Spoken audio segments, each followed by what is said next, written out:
종강 세미나는 보통 탁월하신 신학자들이나 혹은 특정한 분야에서 도움을 받을 수 있는 그런 평신도 사역자들이나 혹은 또 성공적으로 교회를 잘 이루신 그런 목사님들처럼 교회에 좀 유익이 되실 분들을 주로 모시는데 전 어느 쪽도 아니어서 여러분에게 좀 죄송합니다. 토저의 책 중에 하나님의 길에 우연은 없다라는 책이 있습니다. 책 제목만 읽어도 책을 읽을 필요가 없어 보이는 책이죠. 하나님께서 하시는 일에는 우연이 없으니 저처럼 좀 평범한 사람을 통해서도 하나님께서 오늘 우리 모두에게 은혜를 주시기를 믿습니다. 코로나 한 3년 지나시는 동안 참 온 세상이, 여러분도 마찬가지지만 온 세상이 참 경험해보지 못했던 그런 어려움들을 겪었죠. 교회도 마찬가지고. 아마 우리가 가장 많이 느꼈던 것은 이제 주일 아침이 되면 깨끗한 옷을 입고, 그리고 이제 우리 교회에 오고, 그리고 이제 우리 형제 자매들과 함께 찬송 부르고 우리 목사님 설교 듣고, 그렇게 집에 돌아가는 하루가 참 얼마나 귀한지 우리 모두가 실감했던 그런 기간이었습니다. 오늘 우리가 이렇게 마스크도 대부분 쓰지 않은 채 모일 수 있게 된 것만 해도 너무너무 감사하죠. 코로나를 지나면서 많은 사람들이 이제 많은 다양한 이야기들을 합니다. 공통적으로 하는 말은 언젠가 분명히 오게 될 미래가 훨씬 당겨져서 우리에게 왔다, 그런 이야기가 대부분이죠. 그리고 이제 우리가 사는 세상은 이전과는 전혀 다른 세상에 우리가 살게 될 것이고 이미 그것이 시작됐고, 그래서 이 변화에 우리가 적응하지 못하면 이제 우리에게 미래는 없다. 교회도 마찬가지고, 그래서 이제 교회도 이전과 같은 그런 방식으로 계속해서는 교회도 생존할 수 없다. 그래서 매우 다양한 방식으로, 주로는 이제 온라인 위주로 그렇게 새로운 시대에 적응하기 위한 전문가들의 이야기를 많이 듣습니다.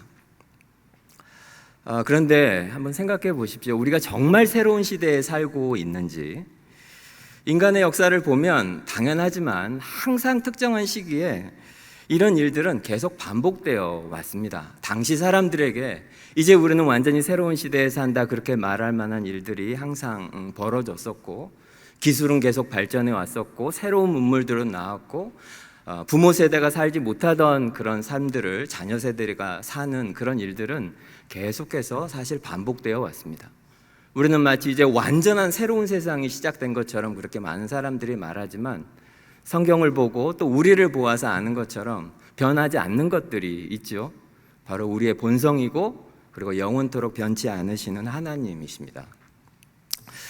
로이드 존스의 책 중에 부흥이라고 읽어보신 분들이 많이 계실 텐데, 그 부흥 앞부분에는 로이드 존스가 창세기 26장에 나오는 아브라함과 특별히 이삭의 이야기를 합니다. 이제 그걸 중심으로 이제 책 앞부분이 구성이 되는데, 이삭이 블레셋 땅 그랄에 거하는 동안에 농사를 아주 잘 지어서 농사가 너무 잘 돼요. 그랬더니 블레셋 사람들이 이삭을 시기해서 농사를 못 짓게 하려고 그 우물을 다 막아버립니다.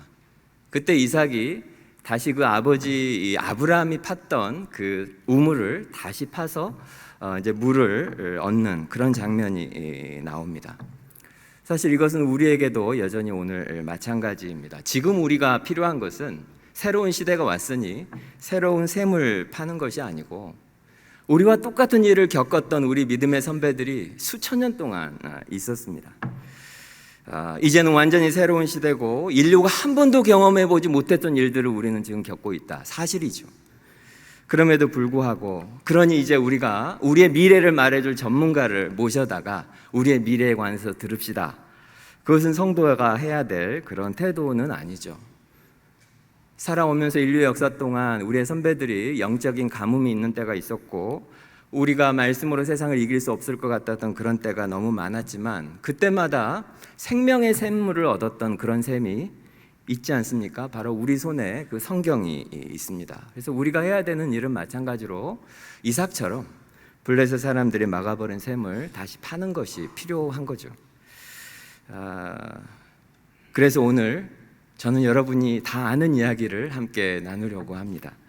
우리가 들어야 할 것은 이 시대에 우리가 어떻게 살까? 그럼 교회는 무엇을 해야 될까? 어떻게 하면 우리는 새로운 시대의 교회로서 생존할 수 있을까? 그런 전문가의 이야기보다는 성경을 펴서 성경이 교회에 대해서 지금 뭐라고 말씀하시는지, 우리에 대해서 뭐라고 말씀하시는지, 우리가 여기서 도대체 지금 무엇을 하고 있는지에 관해서 성경이 하시는 말씀을 듣는 것이 훨씬 성도에게는 중요합니다. 오늘 우리가 읽은 이 에베소서는 가장 대표적으로 교회에 관해서 말하고 있는 책이죠. 아마 여러분들이 에베소서의 권위자이신 우리 황 목사님한테 에베소서를 이미 잘 배우셨으리라 생각합니다. 에베소서 1장 가장 앞부분에 보면 바울이 우리를 이 세상보다도 가장 높은 거대한 우주 가운데로 우리를 데리고 올라가서 거대한 것을 보게 합니다. 하나님의 위대한 계획, 죄로 인해서 이 깨어진 세상을 완전히 회복시키셔서 에베소서 1장 10절에 나오죠. 하늘에 있는 것이나 땅에 있는 것이나 다 그리스도 안에서 통일되게 하려 하심이라. 이것이 구원의 완성된 모습입니다. 예수 그리스도를 머리로 하고 그분의 통치 가운데 깨어졌던 모든 것들이 완전히 회복되고 창조의 질서가 완전히 회복돼서 하나님의 뜻이 완벽하게 성취되고 이루어지고 작동하는 그런 세상을 하나님이 다시 만드시겠다. 그것이 바로 구원의 모습을 보여주시는 에베소서 앞부분의 선언이죠. 그리고 나서 바울은 에베소서 끝부분에 우리가 잘 아는 것처럼 18절과 19절에 성도를 위한 기도를 합니다. 너희 마음에 눈을 밝히사 그의 부르심의 소망이 무엇이며 성도 안에서 그 기업의 영광의 풍성함이 무엇이며 그의 힘의 위력으로 역사하심을 따라 믿는 우리에게 베푸신 능력의 지극히 크심이 어떠한 것을 너희로 알게 하시기를 구하노라. 바울이 생각하기에 성도들에게 가장 큰 문제는 바로 이 하나님의 능력을 충분할 정도로 알지 못한다는 것입니다. 그래서 성도들이 정말 그 하나님의 능력을 보게 되기를, 그리고 경험하게 되기를 바울이 이제 기도하는 거죠. 그리고 이어지는 이제 2장에서 바울은 그 하나님의 능력이 실제로 우리들 속에 어떻게 작동하는지, 그 하나님의 능력이 실제로 우리에게 어떻게 역사하는지에 관해서 이야기하죠. 먼저 우리가 읽진 않지만 바로 앞에 있는 1절에서 10절까지에서 바울이 하는 이야기는 한마디로 말해서 깨어진 인생, 우리 한 사람 한 사람 속에 하나님께서 오셔서 우리를 다시 온전하게 회복시키는 일을 먼저 하십니다. 그러니까 구원의 능력이 우리 각 사람 속으로 들어온다는 거죠. 그리고 그래서 우리를 완전히 이전과는 다른 존재로 하나님이 만들어 놓으십니다. 그리고 나서 우리가 읽은 이 11절 이하의 끝부분까지, 2절 끝부분까지 바울이 하는 이야기는 그 깨어진 사람들의 삶을 회복시킨 하나님이 회복된 삶을 가진 사람들을 한데로 묶어서 이제는 공동체적인 회복을 이루신다는 것입니다. 죄가 이 땅에 들어왔을 때 첫 번째로 죄는 하나님과 우리 사이의 관계를 깨뜨리죠.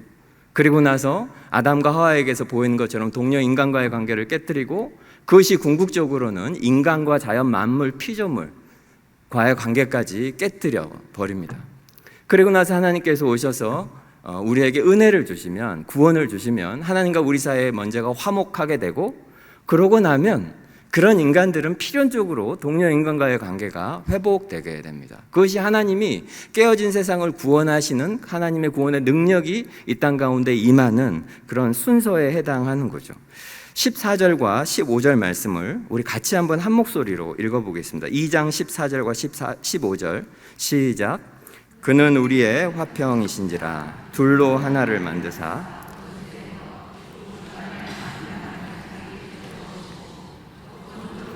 계명의 율법을 폐하셨으니 이는 이 둘로 자기 안에서 한 새 사람을 지어 화평하게 하시고. 하나님께서 각 사람 안에 있는 죄의 권세를 깨뜨리시고 회복을 시키십니다. 그 은혜를 입은 자들 사이에 있는 벽들을 하나님께서 그리스도께서 자기 육체로 그를 헐어내십니다. 그러고 나면 어떻게 됩니까? 그 예수 그리스도의 안에서 모든 사람이 한 새 사람을 짓게 됩니다. 그러니까 우리는 개체가 아니라 우리 공동체 전체가 새로운 한 새 사람이 된다는 거죠.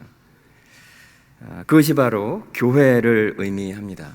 이것이 의미하는 굉장히 중요한 요소 중에 하나는 성경은 사실 성경 모든 곳에서 처음부터 끝까지 한결같이 우리의 구원에 관해서 한 개인의 구원을 전적으로 우리의 모임인 이 교회 공동체와 분리시켜서 말하는 적이 한 군데도 없습니다. 모세도 그렇게 가르쳤고, 그리고 예수님도 그렇게 가르쳤고, 성경은 한결같이 하나님의 백성은 하나님을 경외하는 백성들 속에, 그 가운데에 있을 때에 비로소 진짜 가치 있는 존재가 된다고 성경은 모든 곳에서 가르칩니다. 오늘 바울도 마찬가지죠. 바울이 기도할 때 성도들의 영적인 눈이 열리기를 지금 기도하고 있지 않습니까? 바울이 지금까지 1장과 2장 말씀을 드린 것처럼 바울은 하나님의 능력이 먼저 나타나는 것에 대해서 이야기를 하고, 그리고 나서 교회에 관한 이야기를 합니다. 그러니까 하나님의 능력, 그래서 교회, 하나님의 능력, 그리고 교회, 이렇게 표현해도 되겠습니다. 여러분 개인의 신앙적인 그런 경험들을 한번 돌이켜 보십시오. 하나님의 능력을 사람들은 다 원하죠. 하나님의 능력을 싫어하는 사람은 아무도 없어요.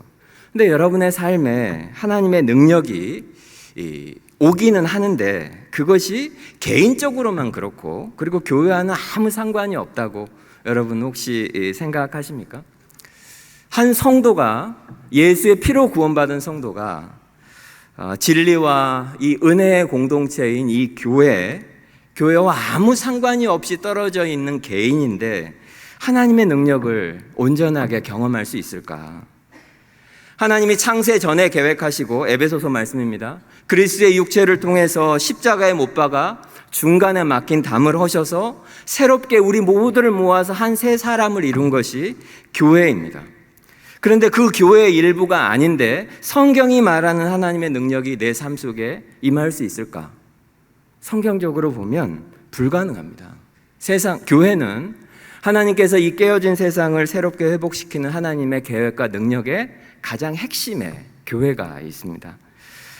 물론 우리가 경험하는 이 땅에서 교회들이 얼마나 실망스러운지는 여러분도 잘 아시고 저도 잘 압니다. 그렇지만 성도는 절대로 교회를 포기해서는 안 됩니다. 하나님 나라를 위해서 너무나 당연한 것이고, 무엇보다도 여러분 자신을 위해서 절대 교회를 포기하시면 안 돼요. 한번 여러분의 그동안의 신앙생활의 이력을, 또 경험들을 한번 기억해 보십시오. 여러분 중에는 어떤 특정한 기간 동안 어떤 사유로 교회를 떠나 있거나, 혹은 어떤 문제로, 교회로 인한 문제로 실망하고 교회에 앉아는 있는데 정말로 교회를 사랑하지 못하고, 그래서 예배를 드리고 목사님이 설교하지만 그 설교가 귀에 전혀 들리지 않고, 그 목사님 눈을 쳐다보지 못해서 예배 동안 이렇게 고개만 숙이고 있었던 그런 경험이 있었던 분들도 계실지 모르겠습니다. 우리가 그렇게 교회에 깊이 속하고 내가 여기에 속해 있다는 소속감이 있고, 여기에 내 자리가 있다는 안전함이 있고, 그리고 나에게 하나님이 지금 교회를 통해서 말씀하신다는 그 교회를 사랑하는 마음이 없을 때 궁극적으로 결국 고통받는 쪽이 어디였습니까? 결국 우리 영혼이죠. 우리가 경험했던 것처럼 그런 시간들은 너무나 우리의 믿음을 순식간에 점점점 사라지게 하고, 하루하루 마음이 너무너무 빠른 속도로 식어가고 영혼이 메말라가고.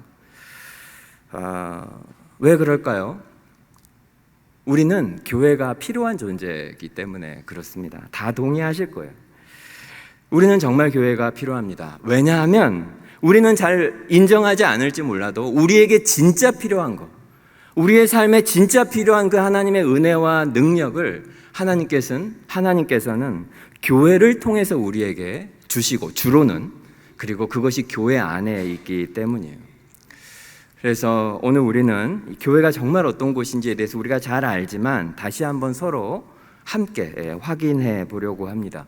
교회에 관해서 성경에서 오늘 에베소서도 말하고 있지만 성경 여러 곳에서 교회가 이제 너무 크고 너무 풍성하기 때문에 굉장히 다양한 은유로 교회에 관해서 이야기합니다. 우리가 다 아는 내용들인데 가장 대표적인 은유는 역시 교회를 그리스도의 몸이라고 부르는 거죠.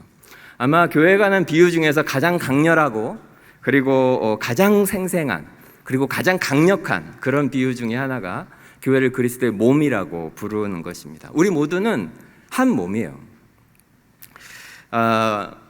이것은 여러 가지 이야기들을 해주지만 우리 전체는 연결되어 있고, 우리가 하나님이 우리를 이곳으로 부르셔서 몸이 되었으니 우리는 거대한 몸의 한 부분이라고 하는 것을 기억할 필요가 있습니다.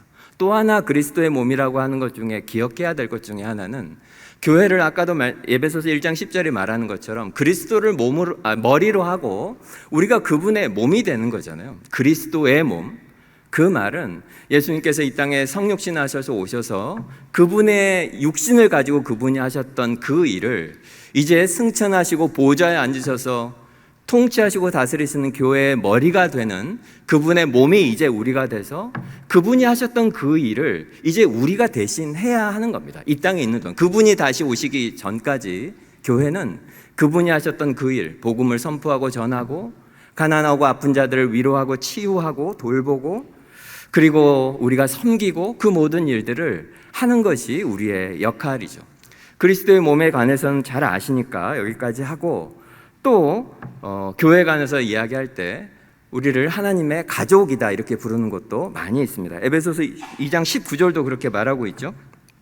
너희는 오직 성도들과 동일한 시민이요 하나님의 권속이라. 우리를 하나님의 가족이라고 부르고 있습니다.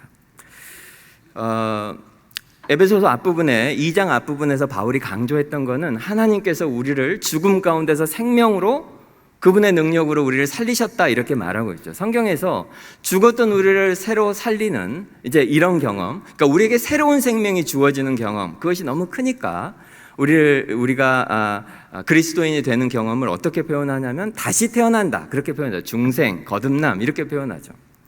우리도 보통 우리도 모두 태어난 사람들이잖아요, 육신으로. 근데 우리가 이제 부모님의 그 해산의 수고를 통해서 우리가 태어나면, 그건 우리가 하는 일이 아니지만 태어나면 가족 속으로 태어나게 됩니다.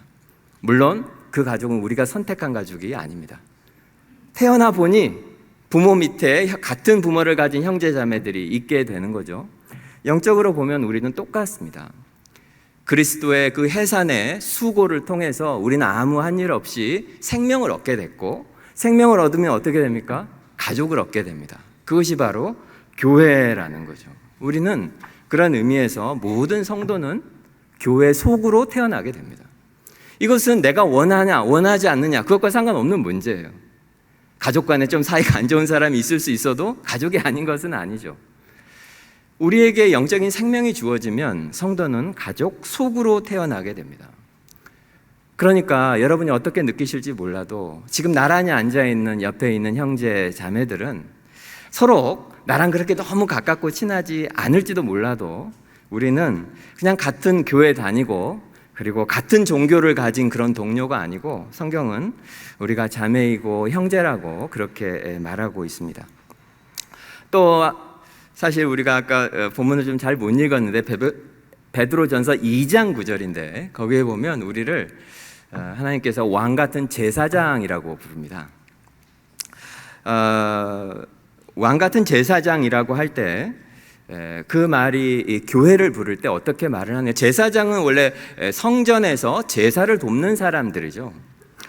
제사장의 역할은, 그러니까 구약에 이제 세 직분이 있지 않습니까? 왕과 선지자와 제사장 이렇게 기름 부음을 받는 세 직분이 있는데 그 중에서 이제 선지자는 하나님으로부터 말씀을 받아서 이렇게 이스라엘 백성들에게 그의 말씀을 전하는 사람, 그러니까 성도들에게 하나님의 말씀을 전하는 사람이 선지자라면 제사장은 정반대로 성도들의 죄와 그 고통들을 가지고 하나님 앞에 나아가서 제사를 지내고 하나님의 긍휼과 은혜를 구하는 사람이 제사장입니다. 그러니까 제사장의 굉장히 중요한 요소 중에 하나는 성도들을 사랑하고 섬기는 것이 1차적인 거죠.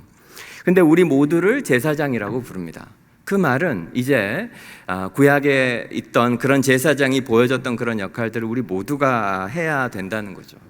신약을 사는 우리 모두는 단 한 사람도 그냥 교회에 와서 소비자로 있지 않고 섬기고 사랑하고 그렇게 해야 된다는 말씀이에요. 또 뿐만이 아니라 성경의 가장 마지막 요한계시록에 보면 우리를 그리스도의 신부라고 부르기도 합니다. 그 말은 그리스도께서 우리를 보실 때 우리의 그 수많은 흠에도 불구하고 우리의 믿음 이것을 귀하게 여기시고 우리에게 그분의 의의 옷을 입히셔서 우리를 보실 때 이 세상에서 아무런 흠도 없는 그런 티도 없는 그런 너무나 아름답고 그리고 그렇게 사랑스러운 존재로 우리를 보아주신다는 그런 은유죠.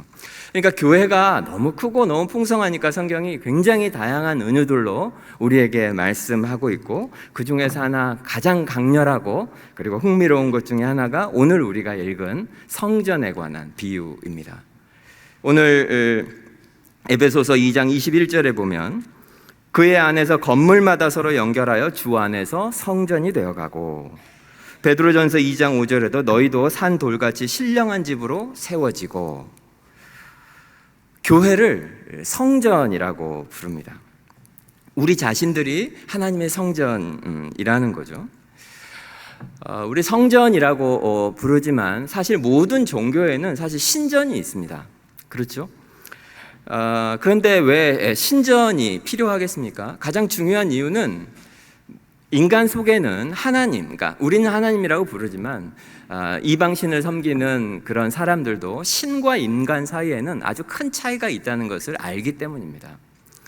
신은 아주 거대하고 위대하고 그리고 우리가 아무 때나 원하는 대로 친구 만나듯이 그렇게 만나는 그런 존재가 아니라는 것을 모든 종교인들은 사실 알았던 거죠.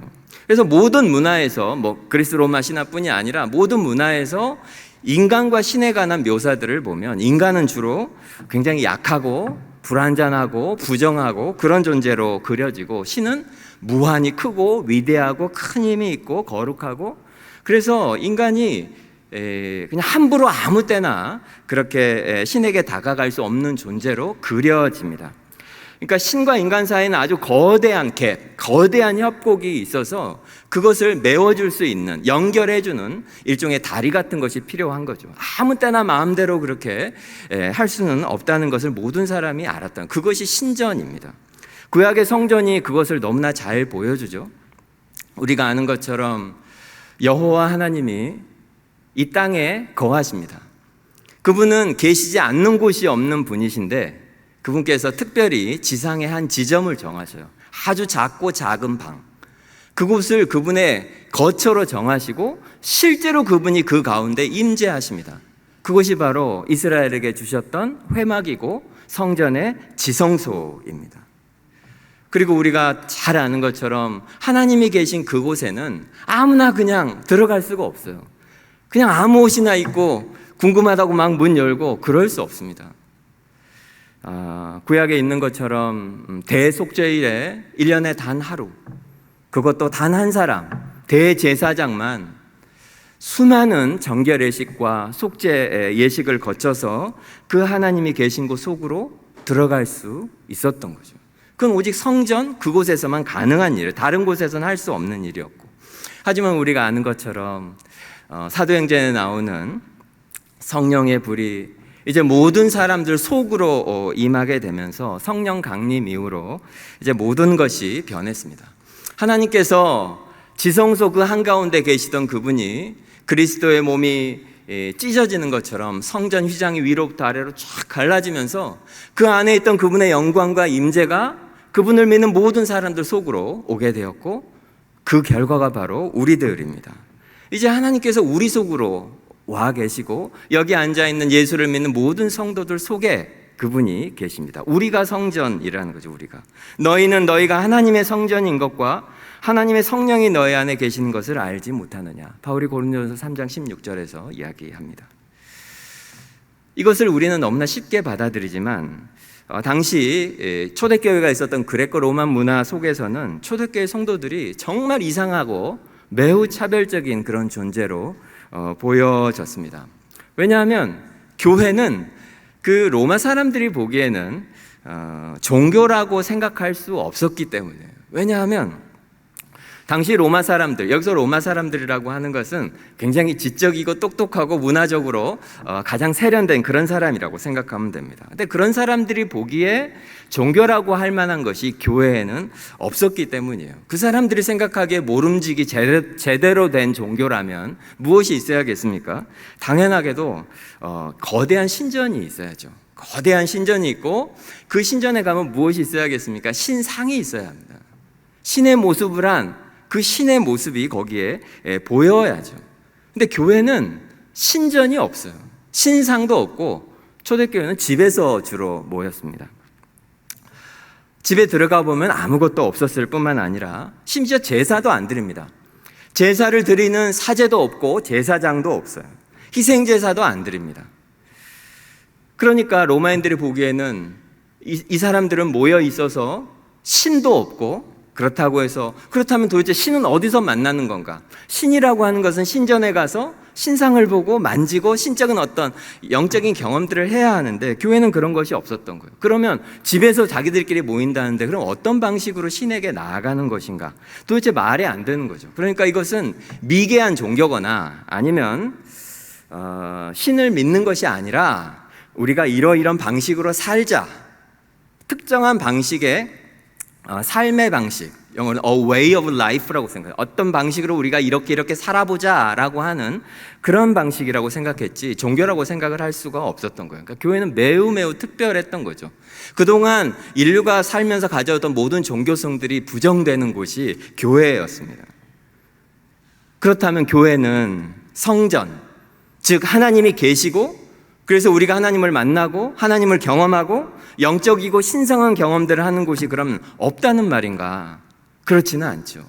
그렇지 않습니다. 성경은 분명히 우리에게 오늘도 말씀하고 계시죠.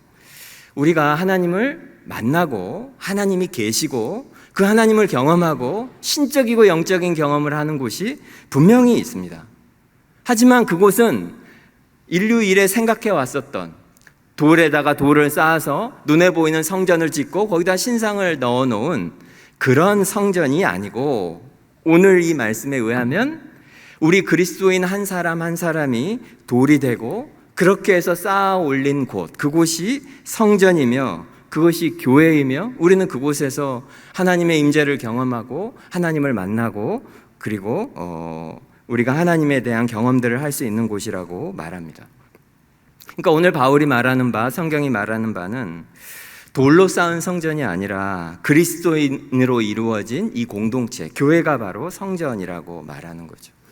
이 은유를 조금 살펴보면 우리는 여기서 도대체 무엇을 하는 것이며 우리는 또 어떻게 해야 하는지에 관해서 배울 수 있습니다. 건물을 어떻게 짓는지 단순하게 생각해 보십시오. 건물에는 제일 먼저 기초석, 모퉁이 돌을 넣고 그리고 그 위에 돌을 쌓아 올리고 또 그 위에 돌을 쌓아 올려서 그렇게 건물을 짓죠. 그리고 좋은 건축자라면 딱 돌을 보면 자기 머릿속에 완벽한 건물에 대한 그림이 있으니까 돌을 보면 어떤 위치에 어떻게 놓을지를 금세 압니다. 건물의 크기, 넓이, 구조 이런 것들을 명확히 알고 있으니까 어떤 모양의 돌을 보더라도 그 돌의 크기, 재질 이런 것들을 감안해서 어디에다 돌을 놓아야 될지 좋은 건축자라면 명확하게 아는 것이 너무나 당연합니다. 너무나 멋있고 너무나 화려한데 재질 그 자체가 약하면 그런 돌들을 건물의 아랫부분에다가 중요하게 힘을 많이 받는 부분에다가 놓지는 않을 겁니다. 왜냐하면 그렇게 되면 그 하중을 이기지 못해서 건물이 무너져 내려버리기 때문인 거죠. 어쨌건 좋은 건축자는 돌들을 고르고 그리고 그 돌들을 적절한 위치에 놓고 그런 다음에 잘 서로 연결될 수 있도록 시멘트든 진흙이든 해서 잘 붙이고 그렇게 해서 견고하게 만들어 가죠. 바울은 교회가 바로 그렇게 그리스도인 위에 또 그리스도인이 쌓여서 우리가 성전이 되어 간다. 베드로는 신령한 집이다. 이렇게 부르고 있습니다. 성전이라는 것은 그런 의미에서 하나님의 집이기 때문에 우리가 이것을 그대로 받아들인다면 우리가 바로 그 성전의 돌이라면 우리는 너무나 당연하게도 우리는 곁에 있는 다른 그리스도인들과 깊이 연결되어 있어야 너무 당연하다는 거죠. 우리가 건물을 생각해 보면 얼마나 우리가 신령한 집으로 지어져 가고 있는가, 우리가 얼마나 서로 견고하게 연결되어져 있는가, 그리고 그렇게 되면 될수록 그것이 무엇을 의미합니까? 그만큼 하나님께서 우리 가운데 거하신다는 겁니다. 우리가 얼마나 견고하게 건물 속으로 그리스도의 성전으로 지어져 가느냐에 따라서 그만큼 하나님이 우리 가운데 거하신다는 거죠. 오해하지 마십시오. 구원을 받기 위해서는 우리가 교회에 등록해야 된다, 그런 뜻이 아닙니다. 내가 어느 교회에 교적으로 내 이름이 거기에 들어있어야 내가 구원받는다, 그런 뜻은 아닙니다. 지금 바울이 이 편지를 에베소에 쓰고 있잖아요. 우리가 아까 읽었던 그 베드로전서, 그 베드로가 쓴 그 편지를 읽는 사람들도 에베소 교인들만큼이나 다 성도들입니다. 이미 구원받은 사람들이라는 거죠. 그런데 왜 성전으로 지어져 가라, 이렇게 현재형으로 말하고 있겠습니까? 이들이 지금 하려고 하는 것은 뭐냐면, 하나님이 우리 속에, 각 사람 속에 거주하시기 때문에 우리가 서로 신령한 집으로 지어져 가야 한다는 거죠. 그래야 우리는 나 혼자 있을 때랑 비교도 할 수 없이 크신 하나님을 경험할 수 있게 됩니다. 우리가 서로 연결되는 것만큼 우리는 더 하나님을 경험할 수 있다는 거죠. 이것을 우리에게 조금 더 구체적으로 적용을 해보면, 저는 가장 중요한 것 중에 하나가, 성도는 교회 속에 머물러 있어야 한다는 겁니다. 성도는 교회 안에 있어야 해요. 오늘 이 비유가 그것에 대해서 너무나 잘 말해줍니다. 우리 보통의 현대 그리스도인들을 한번 생각해 보십시오. 스스로가 기독교인이라는 그런 정체성이 있으니까, 그리고 자기 안에 신앙이 있으니까 교회에 옵니다. 근데 그 교회를 택할 때, 그 교회를 정할 때 어떤 기준으로 교회를 정하죠? 물론 여러 요소들이 있겠지만 일반적으로는 우리에게 잘 맞는, 나한테, 우리 가족한테 잘 맞는 교회를 고릅니다. 그런데 봤더니 그런 교회들이 대부분 좀 보면 이 건물이나 교회 시설을 좀 편리하고 우리가 아는 사람들이 좋아하는 그런 교회들 있잖아요.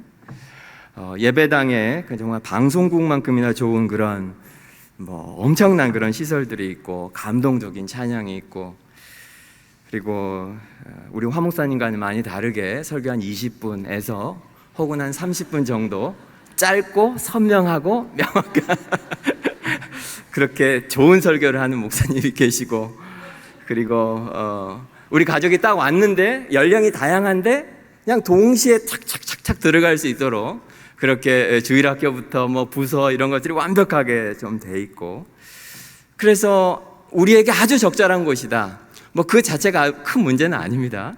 그렇게 주로 선택해요. 그리고 거기서 그것을 신앙생활이라고 부릅니다. 저는 그 자체가 문제라고 드리는 말씀이 아니고, 질문은 뭐냐면, 그렇게 우리에게 맞는 곳에 잠시 머물다가 우리가 원하는 것들을 얻고 그리고 집에 돌아가는 그것이 오늘 이 에베소서가 말하고 있는 우리가 신령한 집으로 지어져 가고 있는 이 이미지하고 얼마나 부합하냐는 겁니다. 그게 딱 맞는 것 같습니까? 보통 지금 사람들이 하고 있는 그 신앙생활과 성경이 지금 말하고 있는 우리가 서로 연결돼서 서로 밀착돼서 성전이 되어가는 것과 그것이 그렇게 우리가 잘 부합하게 신앙생활하고 있나요? 나는 매주 교인이니까 빠지지 않고 교회에 오고 있다, 그것과 오늘 이 성경의 이미지가 조화롭다고 생각하십니까? 성경은 오늘 우리에게 바로 그 질문을 하는 거예요.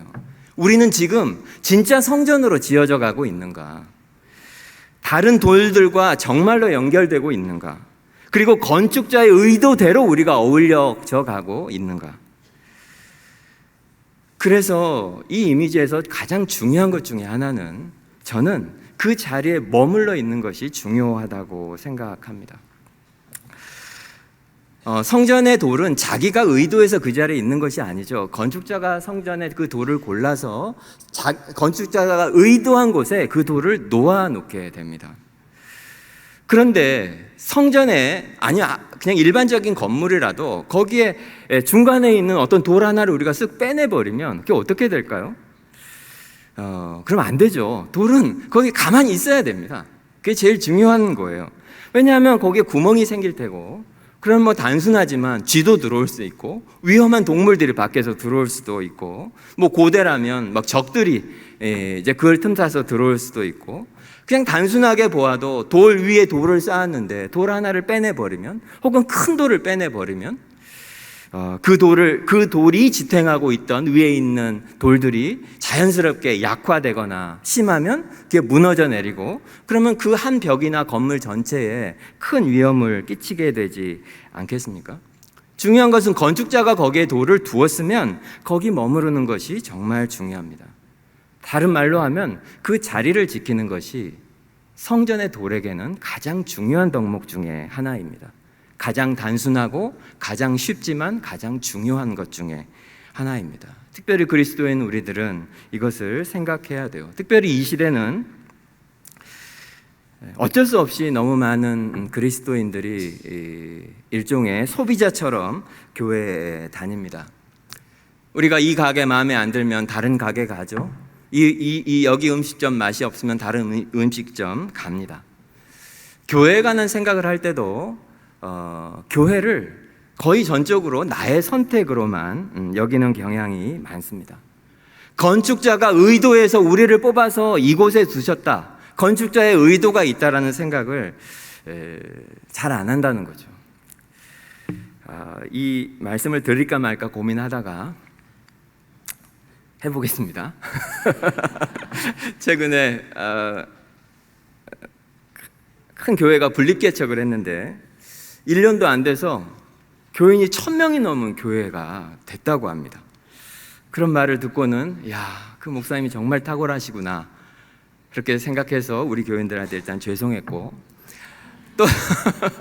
또 다른 한편으로 드는 생각은 여전히 많은 분들이 정말 좋은 교회를 찾기를 원하시는구나, 그분들 마음 안에 갈급함이 있고 상처들이 여전히 많구나, 그런 생각도 하게 됐습니다. 하지만 정말 작은 숫자로, 정확히 어떻게 시작했는지는 모르겠지만 작은 숫자였겠죠. 그런데 거의 1년 만에 800명, 900명이 늘어서 1000명의 교회가 됐다면, 물론 전도도 많이 하셨겠고 새로 오신 분 중에 불신자들도 많이 계시겠지만 교회를 떠났다고 오신 분들도 계실 테고, 상당히 많은 분들은 아마도 기존 교회에서 여러 이유로 불편하시다가 교회를 옮긴 분들이 많으실 거예요. 그러면서 작은 교회를 목회하는 저로서는 어떤 기분이 들었냐면, 좋은 교회가 생기면 언제든지 떠날 준비들이 돼 있구나, 그런 생각이 들면서 마음이 약간 씁쓸했습니다. 여러분들 중에도 우리 남서울교회 등록하신 지 오래되지 않은 분들도 아마 많이 계실 거예요. 우선 말씀드리고 싶은 건 참 잘하셨습니다. 어떤 이유로든지 간에, 어떤 이유 때문에 교회를 옮기셨든지 간에 새로운 교회에 오고 또 새로운 말씀을 들으면서 신앙생활을 새로운 마음으로 해보겠다고 결심하신 것은 너무 잘하신 거예요. 하지만 여러분이 그때 교회를 결정하실 때 그럴 때를 한번 생각해 보십시오. 그것이 10년 전이든 30년 전이든 아무도 교회를 그렇게 함부로 결정하지는 않습니다. 우리에게 교회가 그만큼 중요한 곳이기 때문에. 그래서 우리는 그때가 언제였든지 간에 정말 오래 기도하고 몇 번 와보고 설교도 들어보고 다녀보기도 하고 정말 고민을 많이 하지 않습니까? 여러분도 당연히 그러셨을 테고. 그래서 우리는 오래 기도하고 오랜 고민을 하고, 그래서 큰 결심을 하고 두렵고 떨리는 마음으로 새로운 교회로 옵니다. 잘하셨는데요, 성경이 우리에게 말하고 있는 것은 그 배후에 무엇이 있다는 것입니까?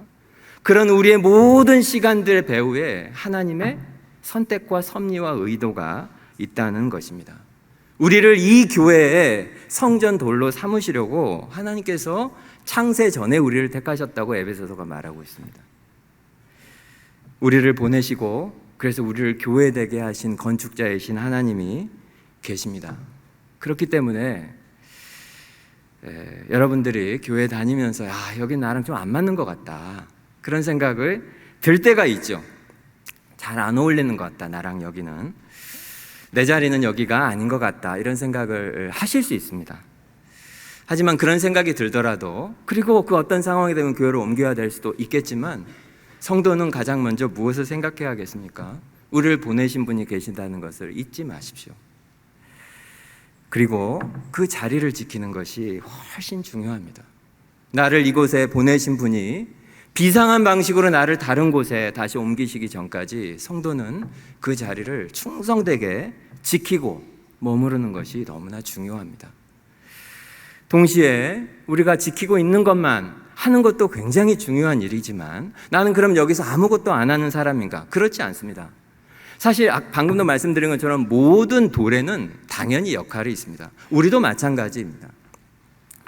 돌들은 의도를 가지고 그것에 두었기 때문에 그것이 빠지면 필연적으로 건물 전체가 망가지지 않을지 몰라도 필연적으로 내가 붙잡고 있었던 위의 돌이나 내가 지탱하고 있었던 주변에 영향을 끼치게 됩니다. 모든 돌들은 건물이라면 나를 지탱하고 있는 돌이 있고 그리고 내가 지탱하고 있는 돌이 있는 것이 너무 당연한 거 아닙니까? 여러분을 한번 생각해 보십시오. 여러분은 어떠십니까? 여러분은 누군가를 붙잡고 계십니까? 누군가를 지탱하고 계십니까? 지금? 교회에서?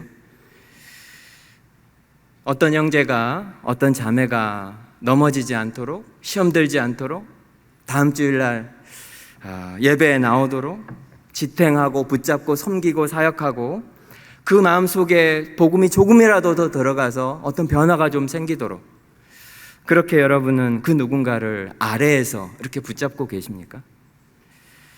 단 한 사람이라도 그런 사람이 있느냐는 거예요. 단 한 사람이라도.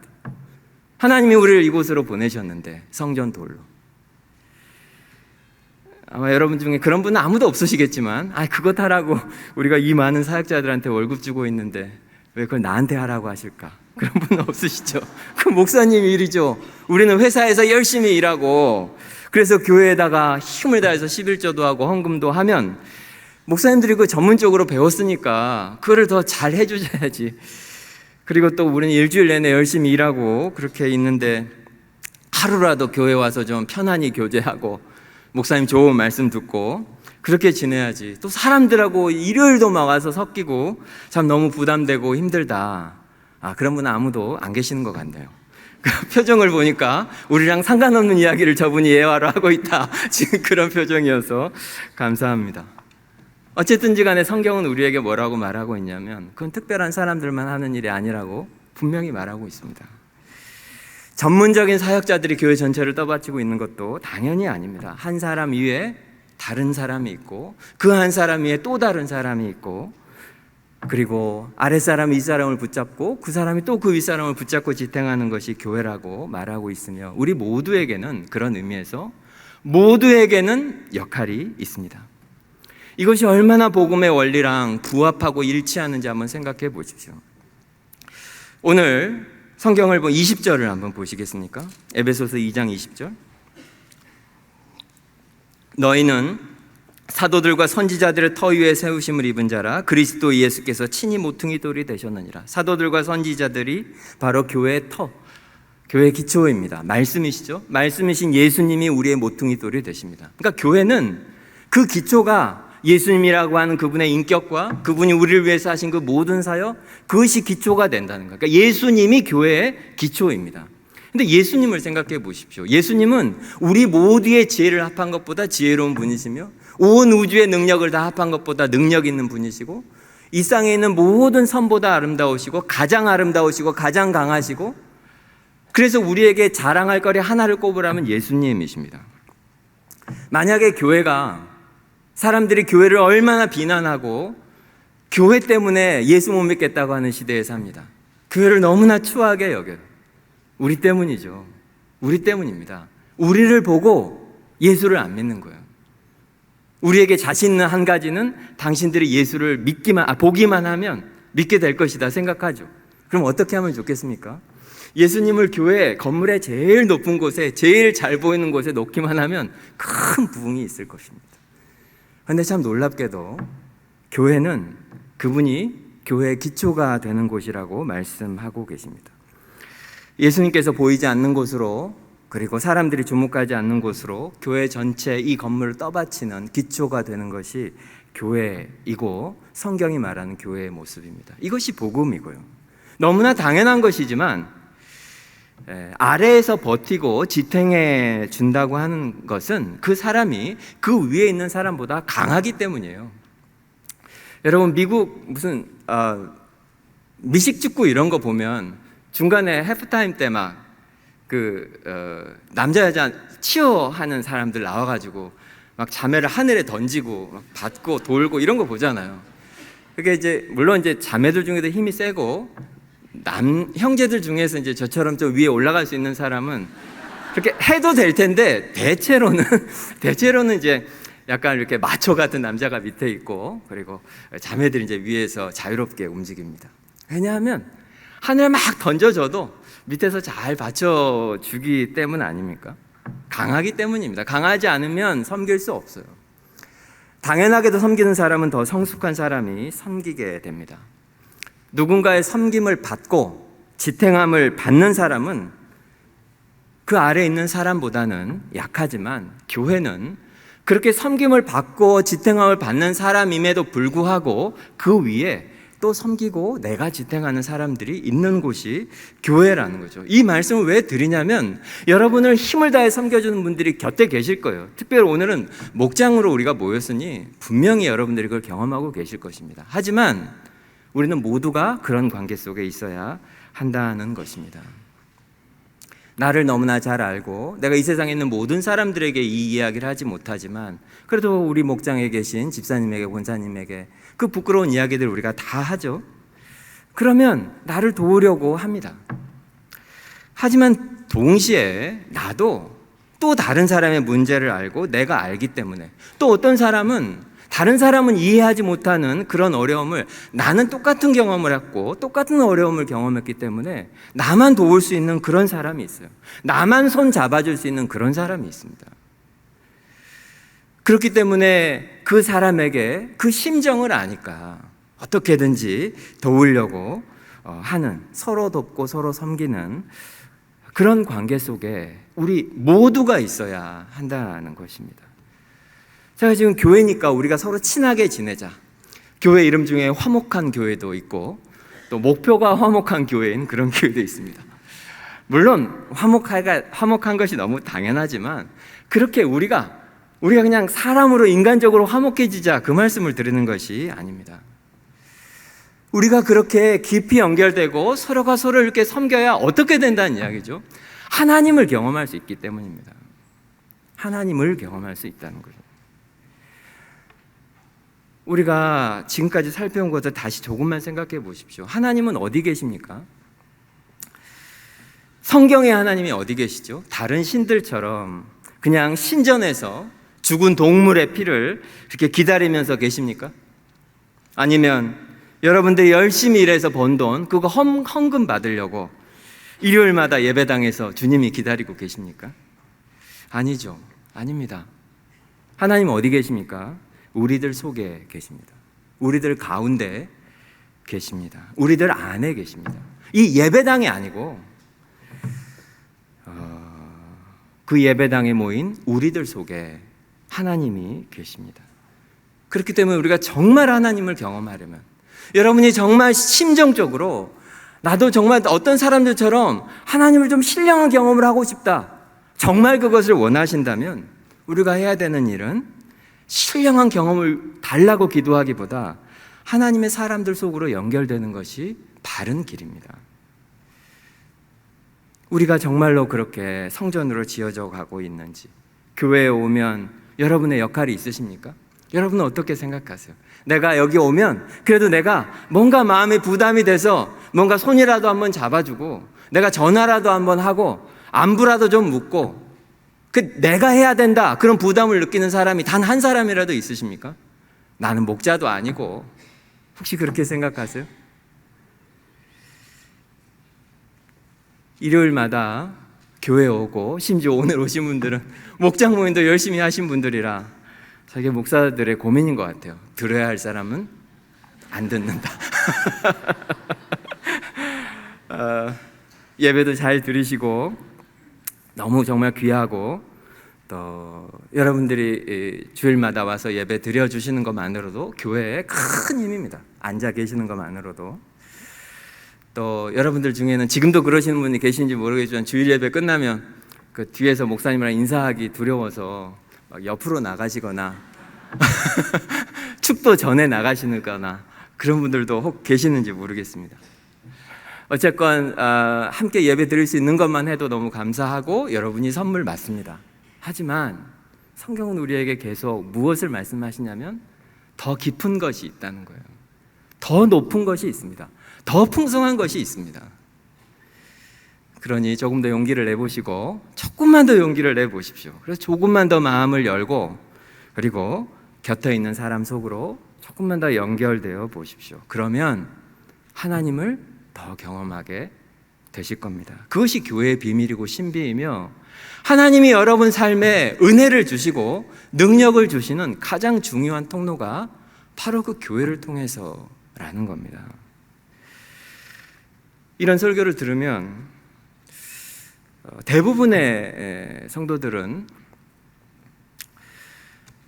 어떤 느낌을 갖냐면 잘 알겠는데 나는 좀 그런 자격이 없다, 이런 생각들을 많이 하셔요. 더군다나 나는 지금 나 혼자 믿음 지키기도 너무 버겁고 힘든데 내가 무슨 남을 돕고 내가 뭐 남을 섬기고 나는 지금 그럴 입장이 아니다, 이렇게 속으로 생각하는 분들이 많이 계십니다. 내가 나중에 좀 믿음이 자라면, 그리고 내가 지금 좀 어려운 일이 많으니까 조금 형편이 되면 내가 그때 나도 해봐야지, 그렇게 생각하시는 분들이 계시다면 없으시군요, 얼굴이. 없으신 것 같아요, 진짜로. 그런데 두 가지만 말씀드리겠습니다. 첫째는 하나님 나라 원리는 세상과 항상 반대라는 거예요. 세상은 선택을 중요하게 여기죠. 어떤 일을 하려면 거기에 적합한 사람들을 많은 사람 중에서 뽑아서 그 일을 시킵니다.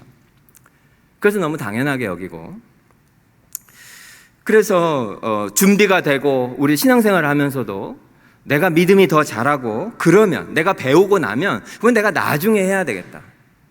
제가 신학교에서 우리 교수님한테 진짜 많이 들은 이야기인데요, 여러분이 지금 여기서 못하는 것은 교회 가서도 못합니다, 이 이야기를 정말 많이 하셨어요. 그렇지 않습니다, 여러분. 우리가 믿음으로 싸우지 않는 곳에 하나님이 은혜를 주실 리가 없습니다. 너무 단정적으로 말씀드려 죄송합니다. 우리가 자신이 없고 용기가 안 나고 나는 자격이 없고 그렇지만 순종하는 마음으로 용기를 내서 입을 열어보십시오. 그때 하나님을 경험하게 됩니다. 우리가 그것을 하지 않기 때문에 하나님을 경험하지 못하는 것이고, 하나님의 지혜를 경험하지 못하고 하나님의 능력을 경험하지 못하는 거예요. 신앙생활을 한다고 하는데 항상 그냥 내 속에만 있어요. 나만 생각하는 거죠. 그래서 그거 말고는 다른 데 큰 관심이 없어요. 많은 눈물을 흘리고 많은 기도를 하고 예배에 나오지만 자기 바깥으로 벗어나지를 못해요. 그러니까 뭔가 주님을 위해서 나를 포기하거나 주님을 위해서 나를 내어주는 것을 거의 하지 않으면, 안타깝지만 그래서는 정말로 능력을 경험하기가 정말 어렵습니다. 특별히 성도들은, 여러분도 특히 목장에 계시니까 아주 잘 아실 거예요. 우리들은 남을 섬길 때 큰 성장을 경험하게 됩니다. 그때 무엇을 알게 되냐면 나를 알게 돼요. 남을 섬겨봐야 나를 알게 돼요. 무엇을 알게 됩니까? 내가 진짜 이기적인 죄인이구나. 내가 정말 사랑이 없구나. 내가 정말 남을 사랑할 수 없는 사람이구나. 내가 이렇게까지 남을 참지 못하는구나. 그것을 남을 섬길 때 비로소 알게 됩니다. 또 동시에 그리스도의 사랑을 정말 알게 됩니다. 나 같은 사람을 주님이 그렇게 참아주셨구나. 주님이 그렇게 오래오래 나를 견뎌주셨구나. 나같이 계속해서 충성스럽지 못한 사람을 하나님이 계속 사랑해 주시는구나.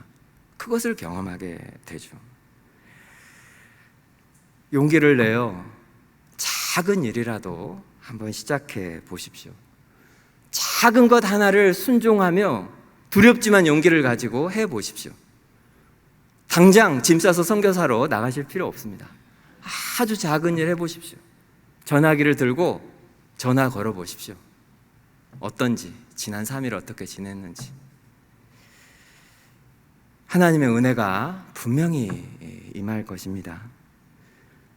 그리고 마지막으로 한 가지만 더 말씀을 드리면, 우리의 약함이 그렇게 문제가 되지 않는다는 것을 꼭 기억하시기 바랍니다.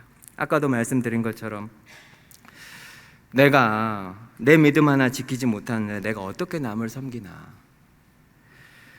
우리가 에베소서 읽었지만 성경에 나오는 가장 대표적인 배신자, 가장 큰 실패자, 최악의 실패자 누가 생각나십니까?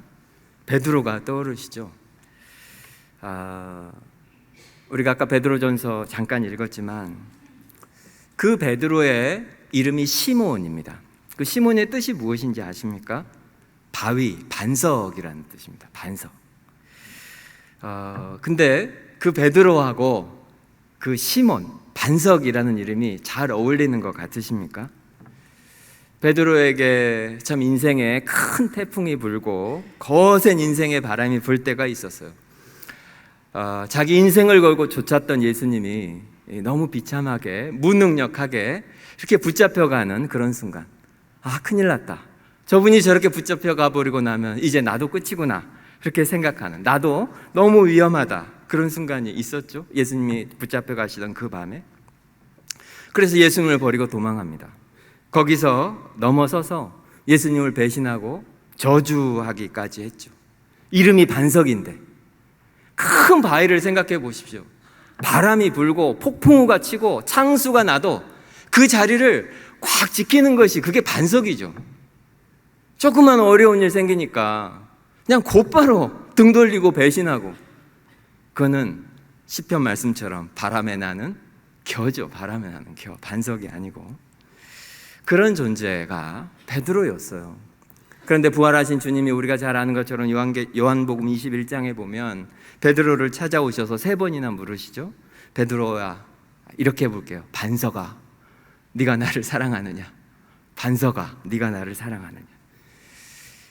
그때 베드로가 뭐라고 그러죠? 네, 주님, 사랑합니다. 사랑합니다. 그러니까 주님이 내 양을 먹이라, 내 양을 치라 하십니다. 무엇 하라는 겁니까? 섬기라는 거예요. 그것도 그분의 교회를. 여러분이 베드로라면 어떻게 대답하시겠습니까? 제가요? 안 되죠. 왜 안 됩니까? 내가 나를 아는데. 나는 그런 사람이 아닌데. 난 진짜 최악이에요, 최악. 내 이름이 반석인데 난 내 이름에 전혀 합당하지 않은 존재고, 난 먼지 같은 존재인데 내가 어떻게 다른 사람한테 예수 믿으라고 해요. 내가 이렇게 사는데, 내 형편이 이런데 내가 어떻게 다른 사람한테 교회 다니라고 말해요. 내가 지금 나도 스스로도 못 서 있는데 어떻게 남한테 내가 도울 수가 있어요. 베드로도 그랬겠죠. 하지만 예수님은 결국 베드로를 교회 지도자로 삼으십니다. 이유는 그가 바로 복음의 화신이기 때문이죠. 그 큰 실패 때문에, 누구보다도 죄가 무엇인 줄 알기 때문에, 그렇기 때문에 은혜가 무엇인지 가장 잘 아는 사람이고, 그래서 그 누구를 보아도 아무도 정죄할 수 없었습니다. 이 세상 누구를 베드로가 정죄할 수 있겠어요? 너 그렇게 주님 배신하면 안 된다, 이런 말을 어떻게 하겠습니까? 아무리 끔찍한 죄인들을 보아도 그들을 정죄하지 못하는 사람이 베드로이며, 나를 보아라 이렇게 말하지 않았겠어요? 주님이 나도 사랑하셔서 교회를 섬기는 사람으로 삼으셨다. 여러분 한번 생각해 보십시오. 여러분 신앙생활에, 물론 이제 신앙의 연차가 차이가 좀 있겠지만, 가장 결정적인 영향을 주었던 분들이 누구셨습니까? 한번 생각해 보십시오. 물론 우리에게 정말 이 귀한 복음의 말씀을 전해주신 그런 목사님들이 많이 계시겠죠. 저도 정말 하나님의 이 귀한 은혜의 말씀을 전해주신 목사님들에게 가장 큰 빚을 졌습니다. 결정적인 빚을 졌죠. 물론 우리 화 목사님에게도 큰 빚을 졌습니다. 하지만 다시 생각해 보세요. 여러분들이 하나님이 나를 진짜 사랑하시는구나. 야, 교회가 이런 데구나. 그러니까 내가 평생에 그냥 교회 안에서 머물러 살아도 참 행복하겠다. 내가 교회 안에만 있어도 안전하겠다. 그런 것을 여러분에게 알게 해주신 분들이 누구였나요? 그 얼굴들이 떠오르십니까? 저에게도 무수히 많습니다. 방금 말씀드린 것처럼 이 귀한 말씀들을 알려주시고 복음을 깨닫게 해주시고 진리를 알게 해주신 많은 목사님들이 계십니다. 너무너무 감사하죠.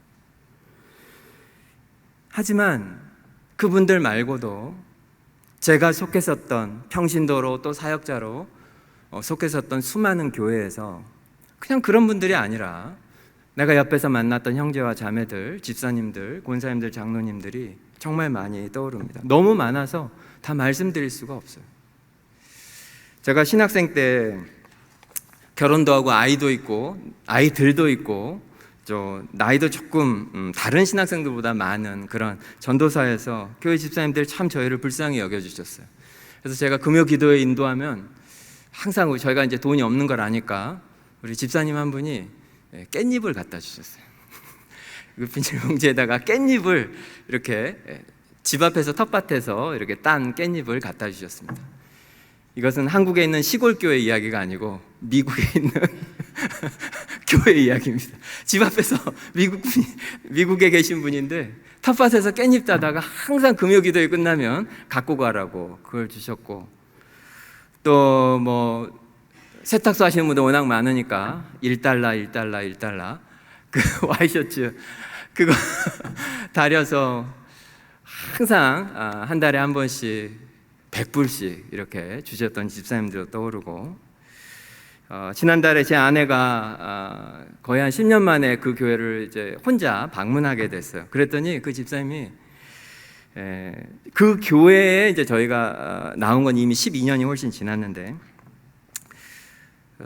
아내가 갔더니 매일 아침 저희를 위해서 그분이 기도하고 계신다고 그렇게 말씀을 하시더래요. 뭐 너무너무 많아서 다 말씀드릴 수가 없습니다. 우리는 교회를 통해서, 성도를 통해서 하나님의 은혜를 경험하고 하나님의 사랑을 경험하고 그리고 하나님의 능력을 경험하게 되죠. 제 개인적인 말씀을 드려 죄송한데